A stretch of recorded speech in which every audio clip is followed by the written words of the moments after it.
देखिए, जैसा शुरू में भी मैंने कहा कि इसका मकसद थोड़ा टेक्निकल चीज़ों को समझना था। जैसे बहुत सारे जो मुसलमान लोग हैं वो इस बात से खुश थे कि सुप्रीम कोर्ट ने सरकार को नोटिस दे दिया है, लेकिन ये नोटिस 7वां नोटिस है और इस पर कोई जवाब नहीं दिया गया है। तो ये कन्फ्यूज़न है हमारे समाज में, ठीक है, क्योंकि ये जो चीफ जस्टिस है ये 6 महीने के लिए हैं और मुझे नहीं लगता कि ये कोई बहुत रिस्क लेना चाहेंगे। इससे पहले जब यू ललित चीफ जस्टिस थे उस समय पहली बार ऐसा हुआ था। ये बात भी आपको शायद जानकारी हो, इस पर हम लोग बात करते रहे हैं कि गांधी जी की हत्या को लेकर के हिंदू महासभा के तरफ से एक पिटीशन डाला गया है और उसमें कहा गया है कि उसका इन्वेस्टिगेशन ठीक से नहीं हुआ था, इसका फिर से ठीक से जांच कराया जाए, गोडसे जी को इसमें गलत तरीके से फंसाया गया है। ये बोबड़े के समय, जो जस्टिस बोबड़े थे उनके समय ये एक पिटीशन डाला गया और इसको स्वीकार भी कर लिया गया। और जब तुषार गांधी या राजमोहन गांधी कोर्ट गए तो कोर्ट ने कह दिया कि आपका लोकस, आप कौन होते हैं, इसमें आपका कोई हस्तक्षेप इसमें नहीं हो सकता। ये बोबड़े साहब के समय हुआ था। बोबड़े साहब के बारे में जानना चाहिए हम लोगों को कि जब वो चीफ जस्टिस बने तो देवेंद्र फडणवीस ने एक ट्वीट किया कि पहली बार एक राष्ट्रवादी आदमी, देशभक्त आदमी चीफ जस्टिस बना है, जो सावरकर, जिनके दादा सावरकर के घर में रुकते थे, सावरकर जिनके दादा के घर में रुकते थे। ये ट्वीट आप करेंगे तो ये ट्वीट आपको अभी मिल जाता है। हमारे एक मित्र हैं धीरेन्द्र झा, जो सावरकर गोडसे इस सब पे किताब होता लिखते रहते हैं, नहीं उनकी किताबें खाई है गोलवलकर पे। हमने उनसे पूछा तो उन्होंने बताया कि इसका जो दादा था वो 1 हफ्ता हवालात में था, उससे पूछताछ किया गया था गांधी जी के हत्या के मामले में। यानी जुडिशरी में इस स्तर तक के लोग वहां पर हैं और उसका रिफ्लेक्शन हम निचले स्तर पे, जो अभी इलाहाबाद हाईकोर्ट वाला जो जज है उसके निर्णय में भी अभी हम लोगों को दिखा। इलाहाबाद हाईकोर्ट पे एक साहब है रोहित रंजन अग्रवाल, उन पे हम लोगों ने 2 बार ज्ञापन दिया। उनका एक बहुत ही कम्युनल रिमार्क एक ईसाई के मामले में आया था और बाद में सुप्रीम कोर्ट ने उसके उस भाषा को, उस पैराग्राफ को इलाहाबाद हाई कोर्ट के जजमेंट में से बाहर निकलवाया। यानी कि सुप्रीम कोर्ट को भी लगा कि ये भाषा अच्छी नहीं है। एक जस्टिस और एक है बरेली में आजकल है, उसके ऊपर हम लोगों ने कई बार वो किया जब वो बनारस में थे, अमित दिवाकर, उसने एक फैसला सुनाया और कहा कि योगी जैसा ही शासक होना चाहिए जो सन्यासी भी हो और सांप्रदायिक राजनीति, तुष्टीकरण, इस तरह की पूरी भाषा बोले। हम लोगों ने उस पर ज्ञापन दिया पूरे प्रदेश में। इलाहाबाद हाई कोर्ट ने उसकी उस भाषा को आपत्तिजनक मानते हुए कोर्ट से फैसले से बाहर निकाला, लेकिन कोई कार्रवाई नहीं की। ये ऐसे ही है जैसे कोई पुलिस वाला वसूली करते पकड़े जाए तो एसपी साहब उसका पैसा लौटवा दे रहे हैं जिससे वो छीना है, कोई उसके खिलाफ सजा नहीं होगा। लेकिन क्या ऐसा निचली अदालत में हो रहा है? चंद्रचूड़ का जजमेंट देखिए, इलेक्टोरल बॉन्ड वाले पे कहा यह सब गलत है, लेकिन कार्रवाई नहीं की। मणिपुर वाले मामले में हम लोगों ने एक चीज देखा, मणिपुर की पूरी हिंसा इसलिए हुई कि वहां का जो चीफ जस्टिस था, जो कार्यवाहक चीफ जस्टिस थे एमवी मुरलीधरन, उन्होंने राज्य सरकार को निर्देश दे दिया कि मैतेई लोगों को एसटी के कैटेगरी में आरक्षण दिया जाए। ठीक, ये उनको अधिकार ही नहीं था, ये अधिकार सिर्फ राष्ट्रपति को है, पार्लियामेंट करता है फिर राष्ट्रपति के पास जाता है। इसको लेकर के वहां पे हिंसा शुरू हुई और बाद में सुप्रीम कोर्ट में कॉलिन गोंसाल्विस एक बड़े वकील हैं, वो जब इस मामले को लेकर के आए तो चंद्रचूड़ जी ने बहुत सख्त लहजे में टिप्पणी की कि ये फैसला अनकॉन्स्टिट्यूशनल है, हम इसके खिलाफ कार्रवाई करेंगे, लेकिन उन्होंने कार्रवाई नहीं की। बाद में हिंसा होने लगी, आर्टिकल 32 के तहत फिर लोग सुप्रीम कोर्ट में आए, उसने कह दिया पहले लोअर कोर्ट जाइए। बाबा साहब से पूछा गया कि संविधान में अगर कोई एक क्लॉज कहा जाए हमसे जो सबसे प्रिय है आपको, सबसे महत्वपूर्ण है आपके लिए, तो मैं कहूँगा कि वो आर्टिकल 32 है। लेकिन आर्टिकल 32 में हम देख रहे हैं अगर मुसलमानों से जुड़ा हुआ मसला हो, ईसाइयों से जुड़ा हुआ मसला हो, तो उसमें आर्टिकल 32 जज साहब भूल जा रहे हैं कि ये भी कोई है। अभी जो हम लोगों ने चिट्ठियां भेजी उसमें हमने ये भी कहा कि आर्टिकल 32 और 226 ये कहता है कि कुछ भी अगर हो तो आप हस्तक्षेप कर सकते हैं, सुप्रीम कोर्ट कॉग्निजेंस ले सकता है। लेकिन मुसलमानों के किसी मामले में जब तक पीड़ित व्यक्ति कोर्ट में ना आ जाए, कोई उस पर संज्ञान नहीं लेता है, कोई उस पर कार्रवाई नहीं होती। जबकि यही न्यायपालिका अखबार में खबर पढ़ लेता है कि बाघ का संख्या कम हो गया, पेड़ कम हो गया, तो उस पर संज्ञान ले लेता। एक हमारे यहां धारणा बना दी गई कि आप न्यायपालिका के खिलाफ नहीं बोल सकते, इस पे बोलना सबसे ज्यादा जरूरी है। जो काम सरकार खुद नहीं कर रही है उसको न्यायपालिका के जरिए करवाया जा रहा है। और पुरानी सरकारों ने सब कुछ बताया, जनता को बहुत अवेयर किया।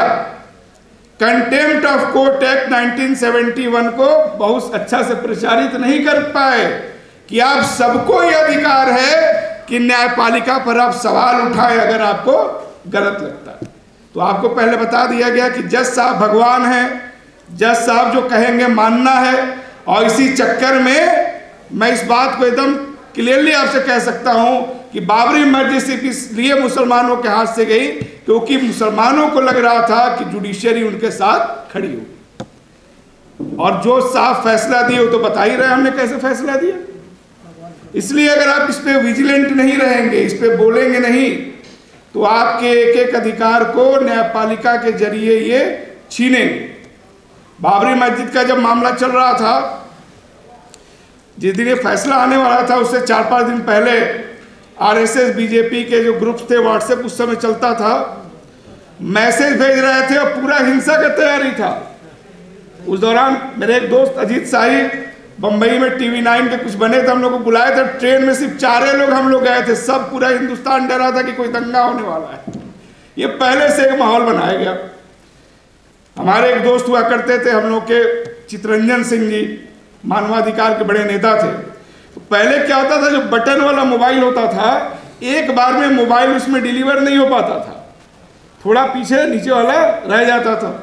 तो एक दंगा वंगा करने वाला ऐसा ही मैसेज बजरंग दल का हमारे एक मित्र है तनवीर भाई, उनको पहुंचा। उन्होंने उसके नीचे लिख के कि ये सब चीजें चल रही हैं, आप इसको देखिए। उन्होंने चितरंजन भाई को व्हाट्सएप कर दिया और चितरंजन जी के मोबाइल में उनका नाम सेव नहीं था। तो उनको लगा कि दंगाई लोगों ने या जो राइट विंग के लोग हैं उनको भी उन्होंने भेज दिया। तो उन्होंने उस मैसेज को एसपी को भेज दिया। एसपी साहब जाके बकरीद का दिन था, तनवीर भाई के घर चले गए, तनवीर भाई को उन्होंने बैठा लिया। ठीक है, आज क्या है? आज आपसे कहा जा रहा है न्यायपालिका में आइए, वहां देख लेंगे। पहले आपको लगता था कि न्यायपालिका आपके साथ खड़ी है, उनको न्यायपालिका पे पूरा भरोसा था कि जजमेंट उनके पक्ष में नहीं जाएगा। और आज चीजें एकदम सर के बल बदल गई हैं। वो आपसे कह रहे हैं आइए आपको अदालत में देख। अब बताओ, राजनीति तो आपने किया नहीं, नेता होता तो बनाया नहीं, कैसे लड़ लेंगे आप? ये लड़ाई जैसे अपूर्वानंद जी कह रहे थे, नरवाल जी कह रहे थे, लड़ाई तो सियासी है। हृदय परिवर्तन नहीं होता, सत्ता का बैलेंस, पावर का बैलेंस है, उसमें परिवर्तन होता है। अधिकतर लोग उत्तर प्रदेश के हैं, क्या अचानक सवर्ण लोगों का हृदय परिवर्तन हो गया दलितों के लिए? या दलितों ने जब अपनी ताकत दिखाई तब ना लोग राइट टाइम हुए, तब ना लोग जाकर के बैठने लगे, पैसा लेके लाइन लगा के मिलने लगे और पैर छूने लगे? आज आपके साथ सिर्फ इसलिए हो रहा है कि हम लोगों ने सियासी तौर पे अपने को संगठित नहीं किया। ये अगर आप नहीं करेंगे तो आपको कोई नहीं बचा पाए।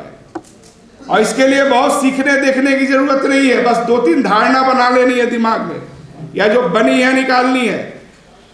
जब आप भाजपा को हराते नहीं थे, कांग्रेस को जिताने का काम करते थे, तो कांग्रेस 5-5 मुसलमान मुख्यमंत्री बनाती थी कि नहीं बनाती थी?